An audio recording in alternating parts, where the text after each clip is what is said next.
Liên phát ao xe này. Do mà luôn.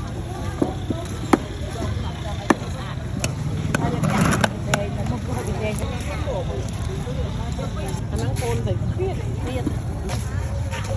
Đang đi cái bò đấy. Đó. Bên cao cao sau này, nè con không kẹp. Đang thấy cao đây.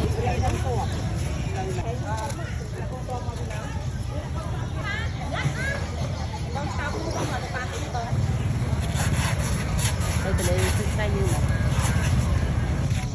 bên thầy bên tháng 2 còn một thùng bên ngay thì thôi hả em không lực mình đó nè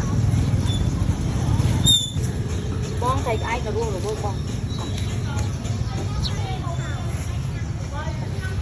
dương thầy ca cao trai của lông lên Thầy nói giờ muối đi. Muối đi.